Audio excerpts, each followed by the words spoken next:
할렐루야. 하나님의 크신 은혜와 평강이 오늘도 주님 앞에 나와 예배 드리시는 여러분 모두에게 충만하기를 기원합니다. 디모데전서 1장 12절에서 20절의 말씀을 가지고 긍휼을 베푸심이라는 주제로 함께 은혜 나누기를 원합니다.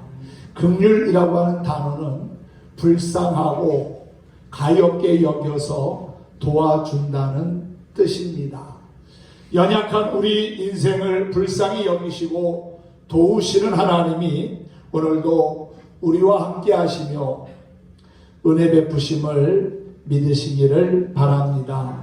지금은 그 어느 때보다도 하나님의 긍휼하심이 필요한 때인 것 같습니다. 온 세상이 보이지 않는 코로나19라고 하는 감염병으로 두려워 떨고 있습니다. 어제까지만 해도 세계적으로 228만 5천여 명이나 되는 사람들이 확진자가 되었고, 그리고 또한 목숨을 잃은 사람도 16만 명이 넘습니다. 얼마나 더 많은 사람들이 이 바이러스로 인해서 어려움을 당하고 죽을지 모릅니다. 하나님께서 불쌍히 여기시고 가엾게 여기셔서 하루빨리 이 상황이 그치고 일상이 온전히 회복되기를 소망합니다. 방탕한 삶을 살던 청년이 있었습니다. 그는 예수 그리스도를 만난 후 과거를 청산하고 길거리의 가로등을 관리하는 직업을 갖게 되었습니다. 밤이 되면 불을 켜고 새벽이 가까이 오면 거리에 나가서 가로등에 불을 끄는 일입니다. 하루는 과거에 함께 즐기던 술 주정뱅이 친구들이 찾아와 청년에게 물었습니다. 자네 예수 믿는다더니 요즘 사는 재미가 어떤가? 청년은 자신이 현재 하는 일을 소개한 후에 이렇게 말했습니다. 매일 새벽녘에 가로등을 끌 때마다 뒤를 돌아본다네. 그것은 내 과거의 아픔과도 같지.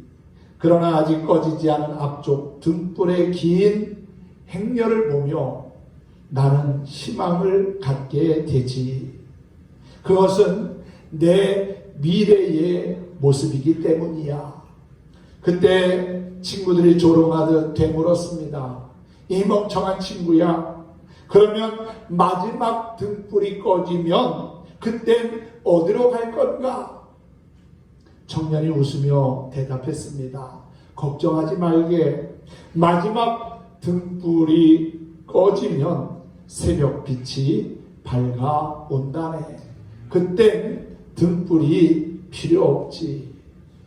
아무리 어두운 과거를 가지고 있어도 부활하신 예수님을 만나면 내 삶의 어두움은 사라집니다. 그리고 내 삶이 환해지고 밝아진다는 사실이지요. 그분을 만나면 인생의 질문에 대한 답을 얻는 것이 아니라 아예 질문 자체가 없어집니다. 그분 안에 모든 것이 들어있기 때문이지요. 하나님의 긍휼하심은 우리를 어둠 가운데서 빛으로 나오게 하셨고, 빛이 되신 예수님을 믿음으로 구원받은 하나님의 자녀가 되게 하셨습니다. 그 은혜와 사랑에 늘 감사하며 사는 저와 여러분이 된다면 정말 좋겠습니다. 경건한 믿음을 지닌 엄마의 사랑을 받고 자라던 한 남자 아이가 있었습니다. 아이의 엄마는 아들이 믿음으로 잘 자라서 많은 사람들을 구원의 길로 이끄는 목회자가 되기를 소망했습니다. 하지만 아이가 6살 때 엄마는 세상을 떠났습니다. 아빠는 아이가 7살 되던 해에 재혼을 해서 새엄마를 맞았습니다. 아이는 이 일을 겪으며 마음의 문을 닫았고 행실도 삐뚤어져 갔습니다.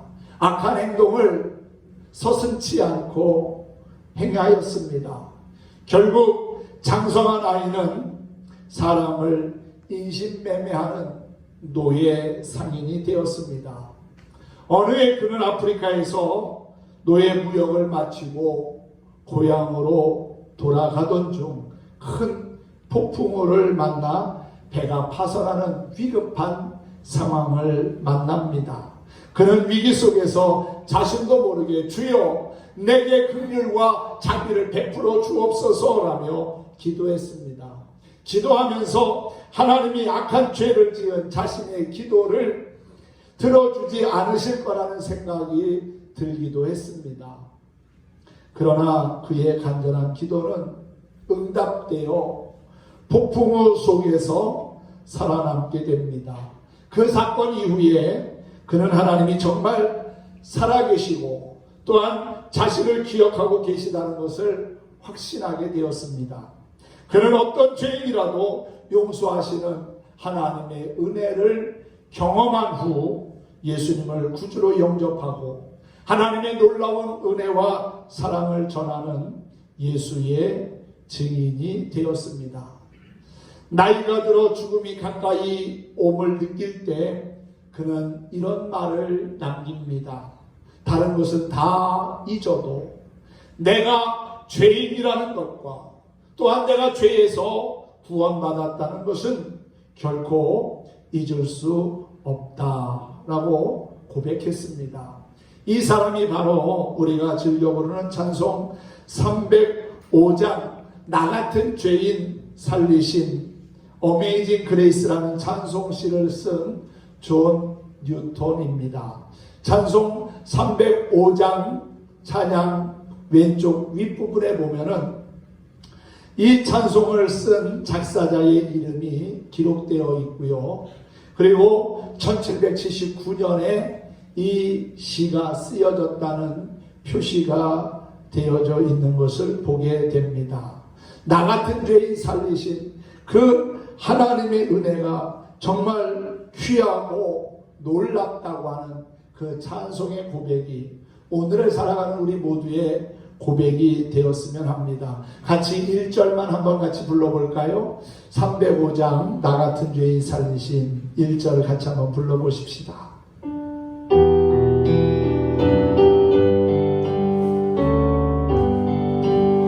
나 같은 죄인 살리신 주의 놀라워 잃었던 생명 찾아고 광명을 얻었네. 아멘. 하나님의 긍휼을 우리가 잊고 살아가는 것은 참 귀한 일입니다. 하나님은 긍휼을 베푸시는 참 좋으신 분입니다. 죄인을 외면하지 아니하시고 긍휼히 여기시며 오늘도 그 구원의 손을 우리에게 내미시는 하나님의 사랑을 깨닫고 감사하는 우리 모두가 되었으면 좋겠습니다. 바울은 신약 성경에 거의 반을 기록하다시피 했습니다. 바울의 서신 중에서 디모데전서와 디모데후서 그리고 디도서를 목회 서신이라고 말합니다. 목회에 필요한 말씀과 가르침이 기록되어 있기 때문이지요. 디모데는 당시 에베소라고 하는 곳에서 목회하고 있었습니다. 바울이 디모데에게 당부한 내용은 크게 두 가지입니다. 왼쪽으로는 복음의 순수성을 지키는 것이고 내적으로는 하나님의 은혜를 바로 아는 것입니다. 바울이 디모데를 에베소에 머물게 한 이유는 다른 교훈이 유입될 수 있다는 우려 때문이었습니다. 디모데전서 1장 3절을 보면 내가 마게도니아로 갈 때에 너를 권하여 에베소에 머물라 한 것은 어떤 사람들을 명하여 다른 교훈을 가르치지 말며 신화와 끝없는 족보에 몰두하지 말게 하려 함이라 그랬습니다. 여러분, 성장에는 양적인 성장과 질적인 성장이 함께 이루어져야 합니다. 그런데 당시에는 여러 곳에 교회가 세워지기는 했지만 아직 신학이 정립되지 않았기 때문에 믿음 안에서 하나님의 경륜을 이루기보다는 변론만 만들어내는 헛된 말들이 많이 있었습니다. 율법을 이야기한다고 하면서도 자기가 무슨 말을 하는지 알지 못하는 그러한 상황들도 있었습니다. 따라서 이런 일을 막기 위해 하나님과의 바른 관계가 정립되어야 했습니다. 하나님의 긍휼을 알아야 하고 또한 하나님의 긍휼을 입기 전의 모습을, 다시 말하면 구원받기 이전의 자신의 모습을 바로 알아야 한다는 것이지요. 그래야 믿음의 선한 싸움을 바로 싸울 수 있다는 사실입니다. 바울이 주님께 긍휼을 입기 전에는 어떤 사람이었고 또한 긍휼을 입은 이후에는 어떠한 변화의 삶을 살았습니까? 오늘 12절은 나를 능하게 하신 그리스도 예수 우리 주께 내가 감사함은 나를 충성되이 여겨 내게 직분을 맡기심이니라고 시작하고 있습니다. 바울은 하나님의 은혜를 생각할 때마다 늘 감사하지 않을 수가 없었습니다. 왜냐하면 죄인된 자신을 하나님께서 긍휼히 여기시고 은혜를 베풀어 주셨음을 믿었기 때문이지요. 13절에서 자신을 예수님 만나기 전에 핍박자요, 비방자요, 폭행자였다는 고백을 합니다. 그리고 15절에서는 자신이 죄인 중에 괴수였다라고 하는 고백도 하지요. 그런데 그가 예수 그리스도를 만난 이후에, 다시 말하면 하나님의 긍휼하심을 입은 후에는 예수 그리스도의 복음을 전하는 사도가 되었고 또한 예수님을 믿어 영생 얻는 사람들에게 본이 되었다고 고백하고 있습니다. 바울은 항상 은혜와 평강을 구하는 것으로 서신을 시작합니다. 그런데 유독 디모데 전서와 디모데 후서에서는 은혜와 긍휼과 평강을 구하고 있는 것을 보게 됩니다. 디모데전서 1장 2절에도 디모데 후서 1장 2절에도 예수 우리 주로부터 은혜와 긍휼과 평강이 내게 있을지어다 라고 그렇게 문안 인사하는 것을 보게 됩니다. 다른 서신에는 은혜와 평강이 너희에게 있을지어다 라고 인사하고 있지만 디모데 전서와 디모데 후서에서는 은혜와 긍휼과 평강이 너희에게 있을지어다. 긍휼이라고 하는 단어가 하나 더 들어가 있는 것을 보게 됩니다. 디모데에게만큼은 하나님의 긍휼이 임하기를 소망했다는 뜻입니다. 혹은 디모데가 하나님의 긍휼을 간절히 사모했다고 이해할 수도 있습니다. 긍휼로 번역된 헬라어 엘레오스라고 하는 단어는 하나님께로부터 얻는 긍휼을 의미합니다. 그 긍휼은 어떤 방법으로도 갚을 수 없는 하나님의 구원의 은총이기도 합니다. 하나님의 긍휼이 어떤 것인지 아는 만큼 우리의 죄가 얼마나 불필요한 것인지를 알 수 있습니다. 그래서 바울은 자신을 죄인 중에 괴수라고 합니다. 하나님이 어떤 분이고 자신이 누구인지를 단적으로 얘기한 거지요. 사람들이 하는 착각이 있습니다. 바울이 큰 일꾼이 된 것을 하나님은 아시고 그에게 특별한 은총을 주셨다는 거지요. 그것은 아닙니다. 바울은 자신이 긍휼을 입은 까닭은 예수님께서 자신에게 오래 참으심을 보이시고 자신이 주를 믿어 영생 얻는 자들에게 본이 되기 위함이라고 말합니다. 하나님은 죄인 중에 괴수인 바울도 구원하신 분입니다. 아무리 완악한 사람일지라도 주님께서는 변화시켜서 새 사람 되게 하시고 새 일꾼 되게 하시고 하나님 나라의 주인공이 되게 하시고 또한 하나님의 자녀의 삶을 살아가도록 도와주신다는 사실이지요. 예수님을 믿기 전에 나는 어떤 사람이었습니까? 그리스도인으로서 거듭나고 변화되는 가정에서 주님께 어떤 은혜와 긍휼을 입었습니까? 찰스 콜슨이라는 사람이 있습니다. 그는 닉슨 대통령의 참모로 권력의 최정점에 있다가 워터게이트라고 하는 사건에 연루되어 교도소에 수감이 되는 과정 속에서 예수님을 영접하게 되고 나중에는 교도소 선교회를 세운 사람입니다.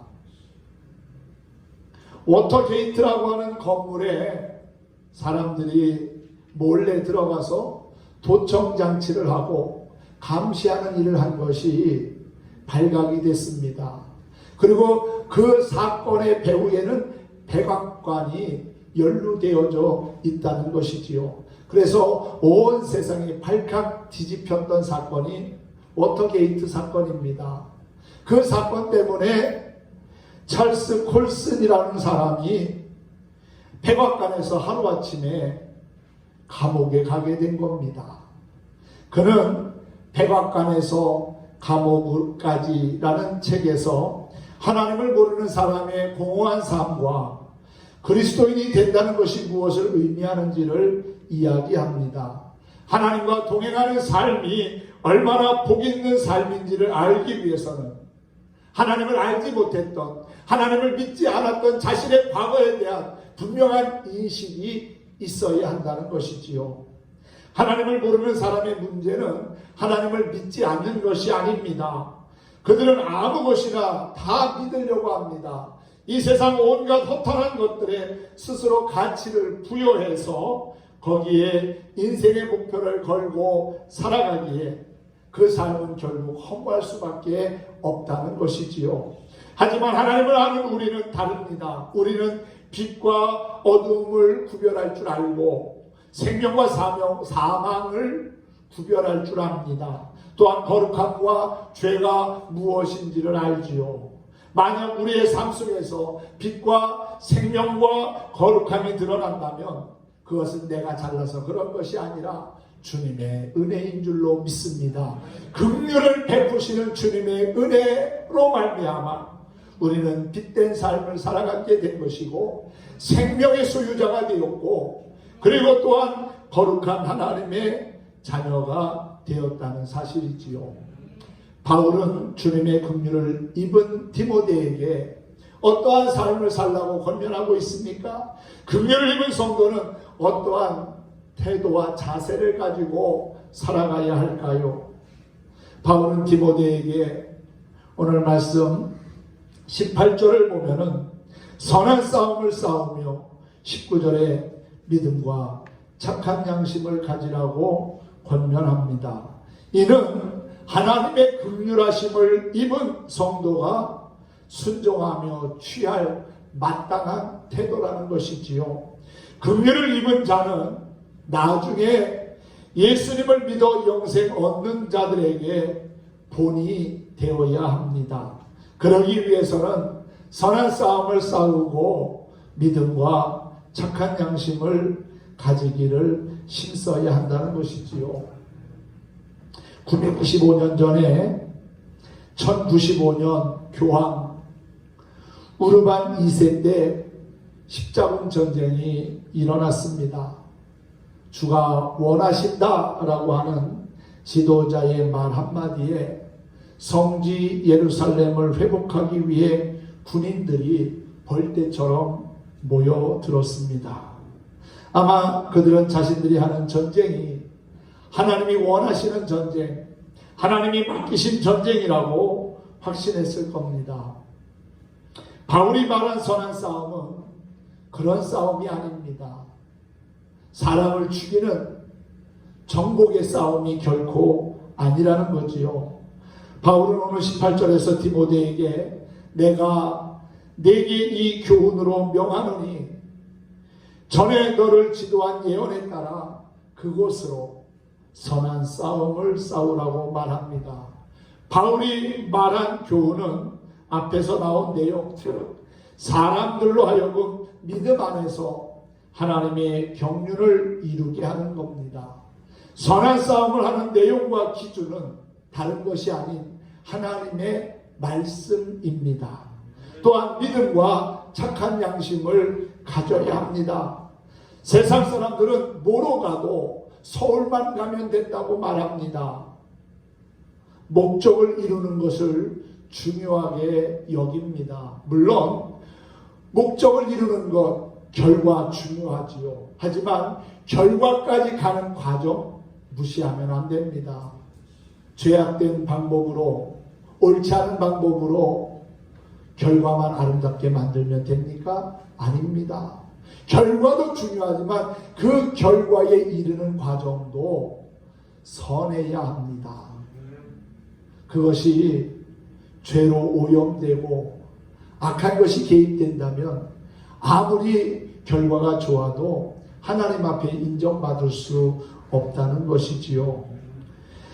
하나님 보시기에 옳은 일은 하나님 보시기에 옳은 방법으로 이루어져야 된다는 겁니다.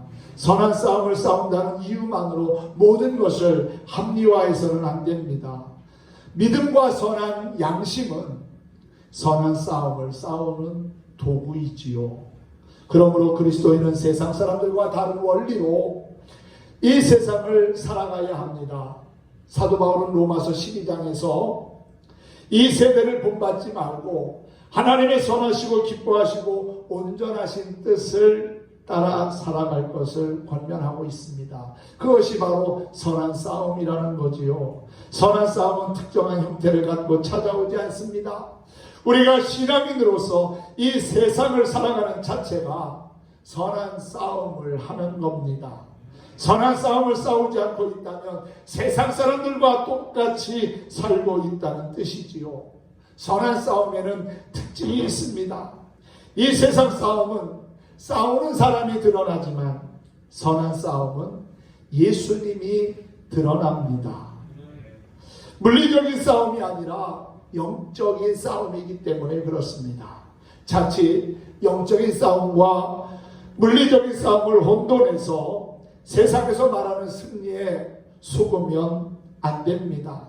우리가 믿는 예수님은 세상 영광을 마다하고 십자가에 달려 죽으셨습니다. 예수님이 십자가에 달려 돌아가시는 것이 곧 승리입니다. 세상은 그것을 졌다고 하지만, 패배라고 하지만 우리는 승리라고 말합니다. 우리는 승리했다고 고백합니다. 우리는 본래 거짓의 아비 마귀에게 현혹되어 죄와 거짓을 쫓아 죽음을 향하여 가던 죄인이었습니다. 하지만 하나님 아버지와 예수 그리스도의 크신 능력으로, 권능으로 긍휼을 힘입어 구원의 큰 복을 얻은 것입니다. 우리 모든 그리스도인은 주님의 긍휼을 입은 사람으로서 그에 합당한 삶을 살기를 힘써야 합니다. 매 순간 긍휼을 베푸신 주님을 기억하고 찬양하며 예수 그리스도를 닮아간다면 정말 좋겠습니다. 착한 양심을 가지고 영광스러운 진리의 말씀을 따라 선한 싸움을 하며 믿음의 본보기로서 살아가야 할 것입니다. 또한 우리의 삶이 곧 축복의 통로가 되어야 합니다. 나 때문에 우리의 가정이 잘 되고 우리 주변 사람들이 웃을 일이 생기고 또한 구원함을 얻는다면 얼마나 귀한 일입니까? 우리 한 사람 한 사람이 하나님 앞에 존귀한 일꾼과 도구로 쓰임받아야 할 것입니다. 축복의 통로가 된다는 것, 나로 인하여서 하나님의 은혜의 물줄기가, 하나님의 구원의 역사가 이루어진다고 하면 하나님 앞에 언젠가 설 때에 잘했다고 칭찬받고 주님이 예비하신 상급을 얻게 될 줄로 믿습니다. 믿음에 관하여 파선하지 않기 위해서 선한 싸움 싸우고 믿음과 착한 양심을 갖는 신실한 그리스도인이 되었으면 합니다. 주님이 우리의 삶을 통해서 구원의 역사를 이루어 가시도록 겸손히 주님과 동행하는 성도가 되기를 소망합니다. 긍휼히 여기시는 주님을 바라보면서 부활의 신앙으로 날마다 새롭게 변화되는 선제중앙교회 모든 성도들이 되기를 예수님의 이름으로 축원합니다. 축복합니다. 하나님 감사합니다.